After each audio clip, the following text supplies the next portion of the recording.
Hello friends, welcome to my channel excellent learning. आज हम करेंगे इलेक्ट्रोस्टैटिक फोर्सेस के आगे उसके डायपोल मूवमेंट के बारे में स्टडी। ठीक है, तो सबसे पहले हमारे पास आता है डायपोल मूवमेंट। डायपोल मूवमेंट क्या है, देखिए हमारे पास एक टर्म है डायपोल मूवमेंट। डायपोल्स का मतलब होता है, डाई का मतलब दो, पोल्स मतलब पोल्स, जैसे नॉर्थ और साउथ पोल।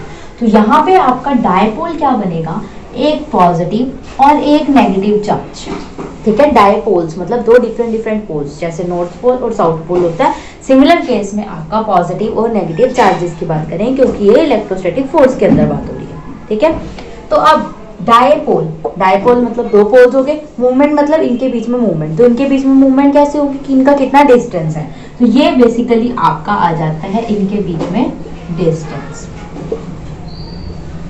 ठीक है, एक पॉजिटिव चार्ज एक नेगेटिव चार्ज। ठीक है, ये आर डिस्टेंस से सेपरेट आउट है। तो आपकी डायपोल मूवमेंट क्या होगी, देखिए डायपोल मूवमेंट आपकी पी से रिप्रेजेंट होती है। ठीक है, डायपोल मूवमेंट आपकी स्मॉल पी से रिप्रेजेंट होती है। और इस डायपोल मूवमेंट को हम कैसे रिप्रेजेंट करते हैं, आइदर चार्ज मतलब कोई भी चार्ज आपका, ठीक है, इनटू डिस्टेंस, कि उसके बीच में आपका कितना डिस्टेंस प्रेजेंट है। तो आइदर चार्ज का मतलब चाहे आप पॉजिटिव चार्ज ले लो या फिर नेगेटिव चार्ज, क्योंकि बेसिकली दोनों चार्जेस जो है वो मैग्नीट्यूड में इक्वल होंगे। तो चार्ज इनटू में उसके बीच का डिस्टेंस। ठीक है, ये हो जाएगी आपकी डायपोल मूवमेंट। ये है आपकी डायपोल मूवमेंट, जो डायपोल्स के बीच में, दो पोल्स के बीच में हम बात करेंगे। ठीक है, देखिए डायपोल मूवमेंट के बाद हमें एक टर्म आती है हमारे पास टॉर्क। हम उस टॉर्क को डिफाइन करेंगे। ठीक है, देखिए टॉर्क क्या है, ये टॉर्क आपकी एक टाइप की फोर्स होती है। बट बेसिकली जो आपकी सिंपल फोर्स है, वो फोर्स क्या होती है, जब आप किसी भी बॉडी को अपनी तरफ अट्रैक्ट करते हैं या रिपेल करते हैं। इट मीन्स टू डायमेंशन के अंदर किसी भी बॉडी को धक्का देना या फिर उसे अपनी तरफ अट्रैक्ट करना, वो है आपकी फोर्स। बट टॉर्क जो है वो वर्क करती है, वो एक टाइप की फोर्स है। बट ये जो फोर्स है ये आपकी वर्क करेगी थ्री डायमेंशनल में। इट मीन्स जैसे आपके एरोप्लेन्स हैं, बर्ड्स हैं, ये किस डायरेक्शन में मूव कर रही है, कैसे मूव कर रही हैं, तो यहाँ पे हमारे पास आ जाता है टॉर्क। ठीक है, इस टॉर्क का सिंबल है टॉर्क। ठीक है, और इसको हम कैसे रिप्रेजेंट करते हैं, देखिए जो आपका टॉर्क है,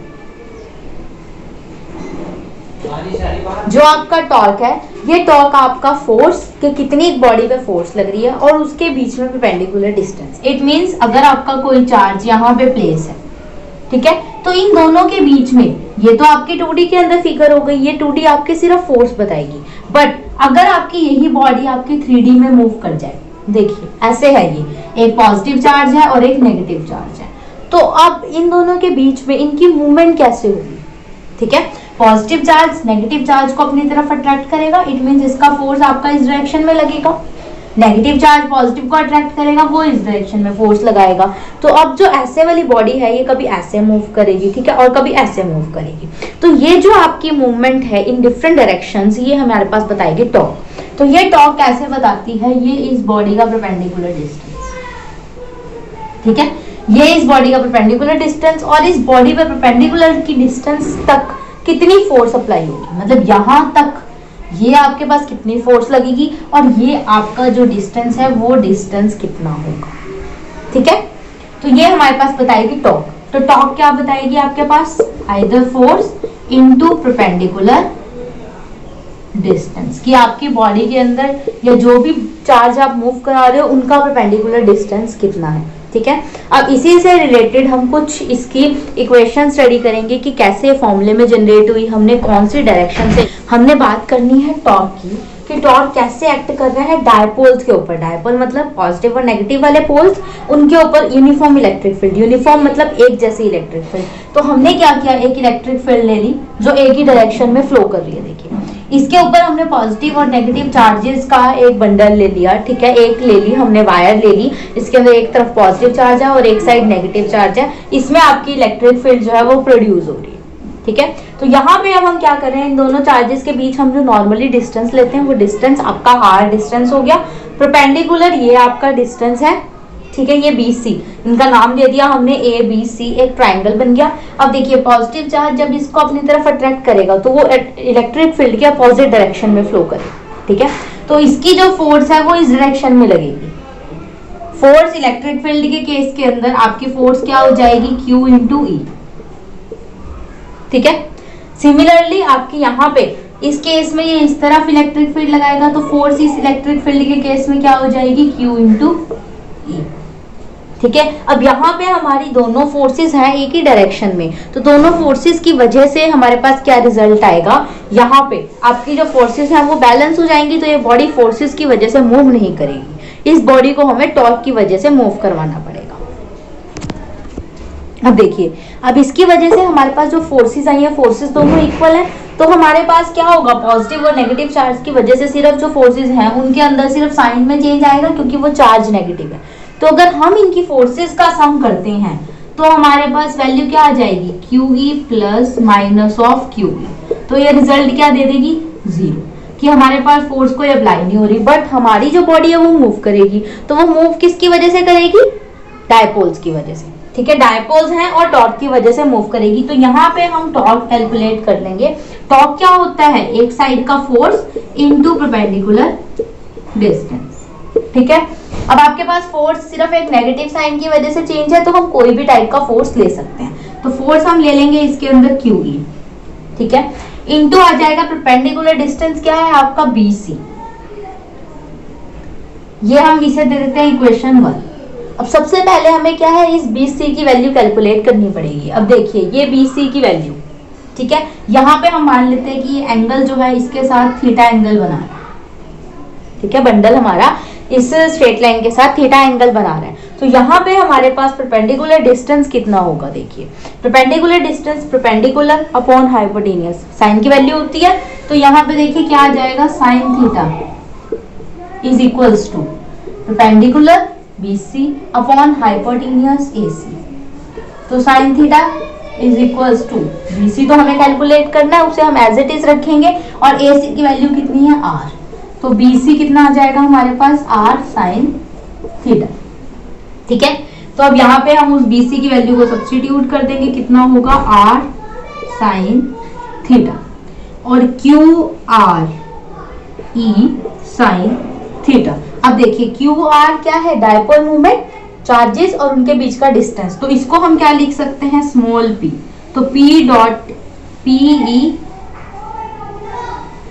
साइन थीटा।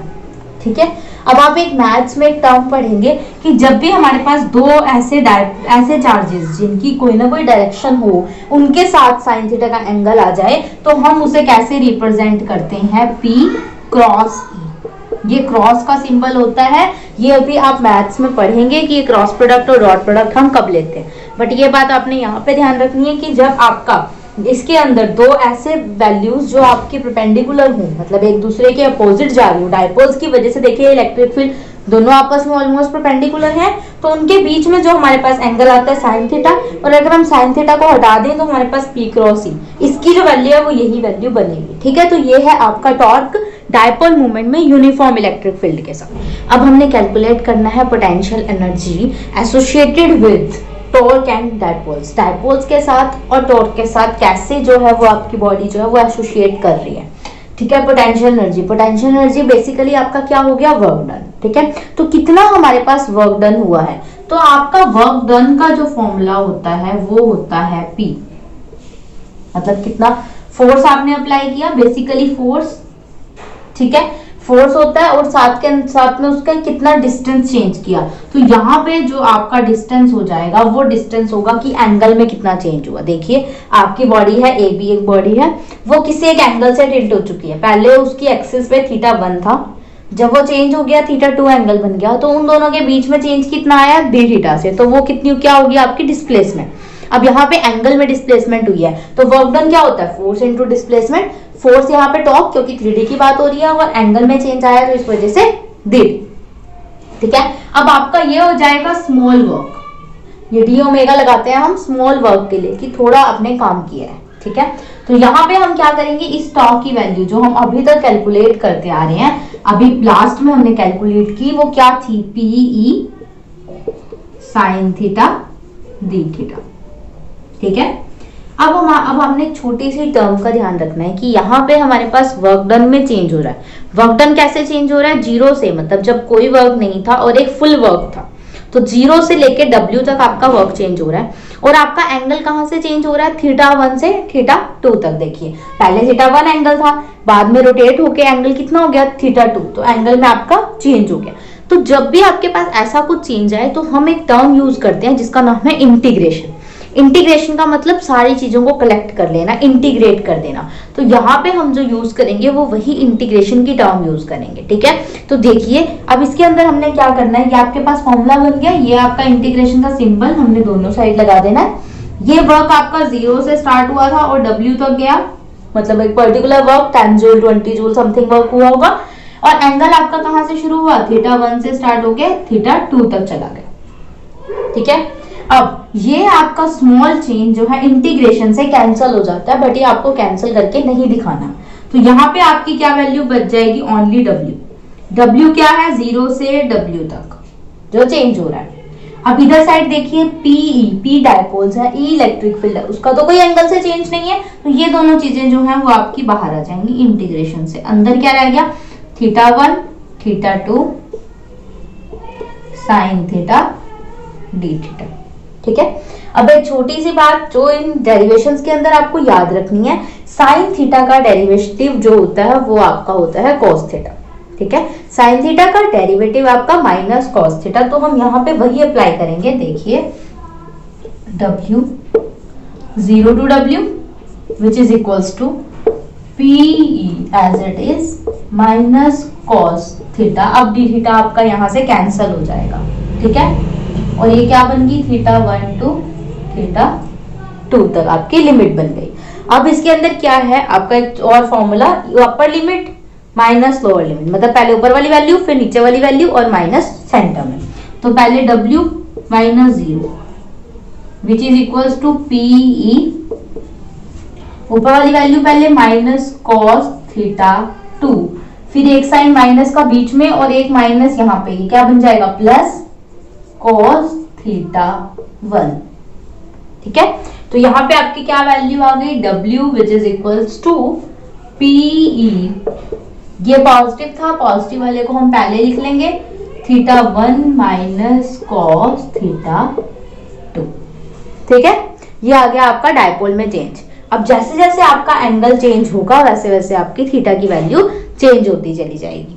तो हम इसके कुछ स्पेशल केसेस पढ़ेंगे कि अगर आपका θ1 0 हो जाए तो θ2 की क्या वैल्यू होगी, θ1 90 हो जाए तो उसकी क्या वैल्यू होगी, ठीक है। अब इन सबको स्टडी करेंगे। आपके दो केस आएंगे थीटा के। सबसे पहले आपका θ1 0 और θ2 180। तो यहाँ पे आपको पता है जब आप cos θ1 पुट करोगे तो cos 0 1 होता है और cos θ2 पुट करोगे तो ये cos 180 क्या है? -1 होता है। सिमिलरली यहाँ पे cos θ1 आपका -1 हो जाएगा और cos θ2 आपका 1 हो जाएगा, ठीक है। ये वैल्यूज हम यहाँ पे सब्स्टिट्यूट कर देंगे। तो WPE पहले θ1 1, एक माइनस बीच में और एक माइनस एंगल की वजह से प्लस, तो ये क्या बन गया? 2PE, मतलब आपका वर्क डन जो है वो नॉर्मल से डबल हो जाएगा, ठीक है। फिर उसके बाद अगर आपका ये हो जाए, देखिए W is equals to PE θ1 -1 और ये भी -1। तो यहाँ पे आपका क्या है कि वर्क डन आपका अपोजिट डायरेक्शन में होगा। जिस डायरेक्शन में आपकी बॉडी मूव करेगी वर्क डन आपका उससे अपोजिट डायरेक्शन में होगा। यहाँ पे हमारी ये टर्म ये दोनों चीजों को आइडेंटिफाई करती है। ये अब हमारे पास जो नेक्स्ट टर्म आती है वो है इलेक्ट्रिक पोटेंशियल। पोटेंशियल का मतलब अभी तक जो आप पढ़ते आ रहे हैं, पोटेंशियल है रिलेट करती है आपकी पावर से कि एक बॉडी के अंदर या एक चार्ज के अंदर आपकी कितनी पावर है। तो इलेक्ट्रिक पोटेंशियल मतलब इलेक्ट्रिसिटी की कितनी पावर है, मतलब किसी भी बॉडी को एक इनफाइनाइट पॉइंट से उठा के लाने के लिए उसको कितनी एनर्जी की रिक्वायरमेंट होती है, वो है आपका इलेक्ट्रिक पोटेंशियल, ठीक है। तो इलेक्ट्रिक पोटेंशियल आपका V से रिप्रेजेंट होगा और वो क्या है? कितना वर्क डन हुआ एक पर्टिकुलर अमाउंट ऑफ चार्ज को कैरी करने के लिए। तो बेसिकली वर्क डन निकालने के लिए पोटेंशियल एनर्जी इनटू Q, कि कितने चार्ज को आप कितनी एनर्जी से उठा के लाए और उसमें आपका कितना वर्क हुआ, which is known as work done या पोटेंशियल एनर्जी, ठीक है। तो यहाँ पे हम एक छोटी सी डेरिवेशन करेंगे पोटेंशियल एनर्जी को कैलकुलेट करने के लिए। देखिए हमारा कोई एक चार्ज क्यू नॉट था, वो इनफाइनाइट पोजीशन पे था, हमें नहीं पता कहाँ था, हमने उसे उठा के फाइनाइट पोजीशन पे रख दिया n, ठीक है।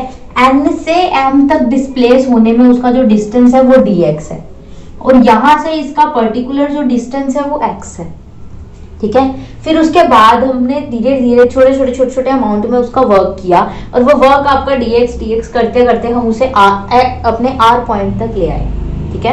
अब q और r के बीच में जो आपका डिस्टेंस रह गया वो है स्मॉल r।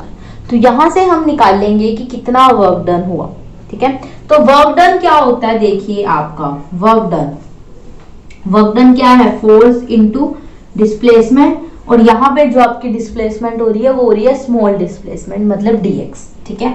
और आपका फोर्स का क्या फॉर्मूला होता है, 1/4πε0 q1 q नॉट अपॉन, अब डिस्टेंस का स्क्वायर, डिस्टेंस यहाँ पे कितना हो जाएगा आपका x का स्क्वायर इंटू dx, ये सारी आपकी हो गई f की वैल्यू, ठीक है। अब dx स्मॉल डिस्टेंस है, इट मींस आप वर्क भी स्मॉल कर रहे होंगे, फिर वही आप स्मॉल वर्क को कैपिटल वर्क में चेंज करेंगे, मतलब ज्यादा अमाउंट में वर्क करेंगे, तो वही आप इंटीग्रेशन करेंगे, ठीक है।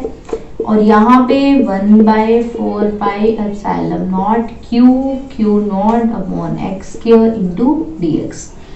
अब यहाँ पे x स्क्वायर के रिस्पेक्ट में हो रही है, बाकी सारी वैल्यूज आपकी कांस्टेंट है, इसके ऊपर कोई इफेक्ट नहीं पड़ रहा, तो w is equals to integration से कैंसिल, ये क्या हो जाएगा 1/4πε0 q naught 1/x square into dx, ठीक है। अब देखिए अगर आपका इंटीग्रेशन में 1/x स्क्वायर dx आता है तो आप इसे कैसे लिखते हैं, x की पावर -2, और इंटीग्रेशन का जो आपका फॉर्मूला होता है कि पावर में एक ऐड करना और वही टर्म आपकी नीचे आ जाएगी, ठीक है।